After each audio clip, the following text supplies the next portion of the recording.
Hello guys. Hello. This is for Aries. Aries, welcome dito sa aking channel. Kapalaran 888. Welcome. Alamin natin Aries kung anong messages, vibration, gabay, energy para sa inyong lahat. Ito ay first week reading para sa lahat ng Aries ngayong June. So this is from June 1 to 7. Alright.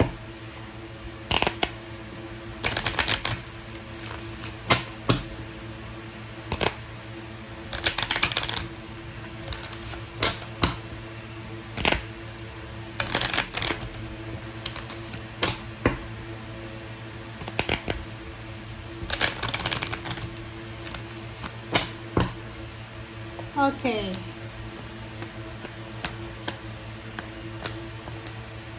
Okay, first card natin is Judication. Judication.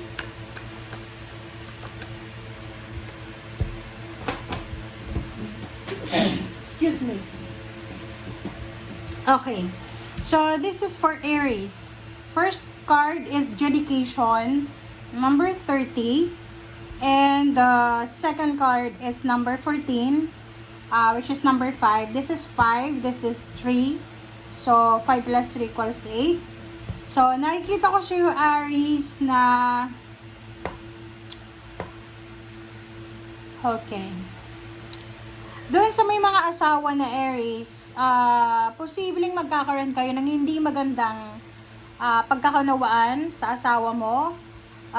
Pwedeng yung iba gustong makipaghiwalay sa iyo kung kasal kayo. Or posibleng makakatanggap ka ng hindi magandang mensahe galing sa yung asawa, boyfriend, girlfriend, from someone na may kailangan kayong ayusin na papeles, parang ganun. So, kung nagpa-process na kayo ng divorce, kung nasa ibang bansa ka, nagpa-process ka ng divorce, posibleng magkaroon ka ng problema sa divorce paper mo. So, pwedeng may mga kailangan ka pang i-provide para dyan. So, medyo mag-aalala ka sa linggong ito. Lalo na kung tungkol ito sa mga pag-uusap. Sa trabaho naman nakikita natin dito na pwedeng yung iba, magkakaroon kayo ng confrontation sa mga katrabaho nyo, sa boss, or sa kung saan pa man. Or kung kanino pa man na medyo mataas yung posisyon sa'yo. Okay. This is for Aries.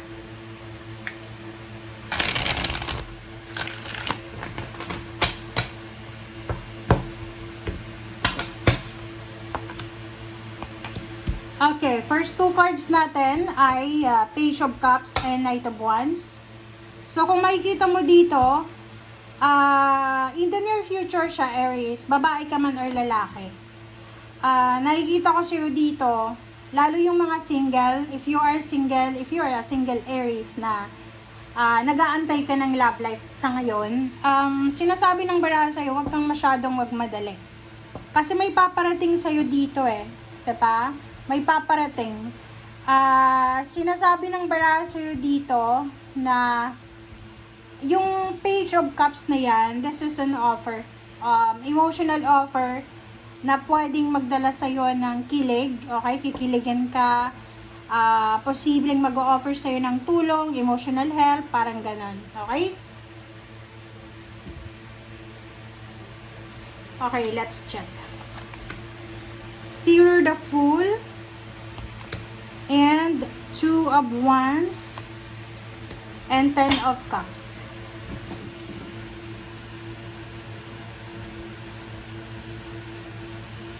Okay, so nakikita nyo ba guys yung 5 cards nyo?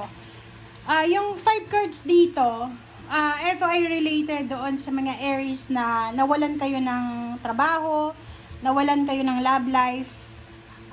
Medyo tumigil yung tumigil yung relationship mo, yung parang medyo na stagnant siya. Okay? So, sa barahang ito, sinasabi ng baraha sa'yo na may mangyayari na pagsisimula sa buhay mo simula ngayong linggong ito. Siguro yung iba hindi nyo pa mararamdaman siya, pero may magsisimula. isang hindi inaasahan, unexpected na, like for example, love life. Pwedeng ano to, international, pwedeng makakilala ka sa internet, online ng tao na pwedeng magpapakilig sa'yo, and posibleng ibang lahi siya, posible din siyang Pinoy or Pinay na nakatira sa ibang bansa na pwedeng umabot sa pagpapakasal or pwedeng umabot sa pagkakaroon ng maraming anak or pagmamigrate sa ibang bansa. Okay? So kung sa trabaho naman ito, sinasabi ng baraha sa'yo na sa mga susunod na taon ito guys, sa mga susunod na taon, maraming exciting na job offers ka na matatanggap. So, ikaw na lang yung mamumroblema dito kung alin ba yung tatanggapin mo. So, for the moment, kung wala kang trabaho, wala kang income, i-maximize mo na yung time na yan na wala kang ginagawa. Kasi, darating ang araw na magiging sobrang busy ka. Okay? Sobrang busy and sobra-sobra kang mapapagod. Okay? So, sa ngayon, kung hindi ka pa napapagod, may time ka pa magbakasyon, magpahinga, tumambay, enjoy mo lang yan.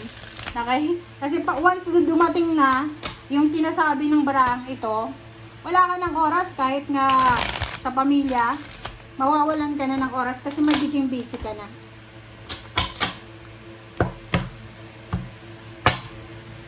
Okay. Judgment and the world card. Diba? Sabi ng baraha sa iyo dito, isang importanteng desisyon ang posibleng gagawin mo, lalo ngayong linggo, na pwedeng magpabago ng takbo ng buhay mo. Okay? Ano lang siya, mabilis na desisyon, napakabilis, na yung pagbabago na to, or etong desisyon na to, pwedeng magbago yung takbo ng buhay. Like, single ka, bigla kang mag-aasawa, or married ka, bigla kang makikipaghiwalay. May trabaho ka tapos bigla kang magre-resign. Parang mga ganong sitwasyon ang posibleng mabilisang pangyayari. Okay? Okay. Sabi ng barahan na to, may mga direksyon sa buhay mo na kailangan mo mag-sacrifice. Yun na nga, eto.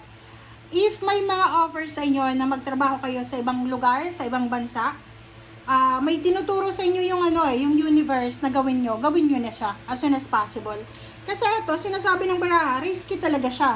Halimbawa lang kung ikaw ay Aries na babae, nabuntis ka, or before ka nabuntis, nag-a-apply ka ng trabaho papuntang ibang bansa. Before ka nabuntis. Tapos, nung nanganak ka na, like 2 months old yung baby mo, or pwedeng mga 3 months old, yung kakapanganak mo pa lang, biglang nakatanggap ka ng offer na kailangan mo ng, diba, pumunta ng ibang bansa or ibang lugar para sa trabaho na ina-applyan mo. So, medyo magdadalawang isip ka Kasi may baby ka, newborn, or yung pangarap mo bago ka nabuntis. Alin doon ang mas pipiliin mo? Diba? So, yun. 10 of Swords. Okay. 10 of Swords and then 6 of Cups.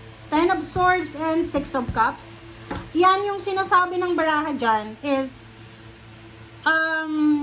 may mga magtatapos, like yung mga 6 of Cups sa buhay mo.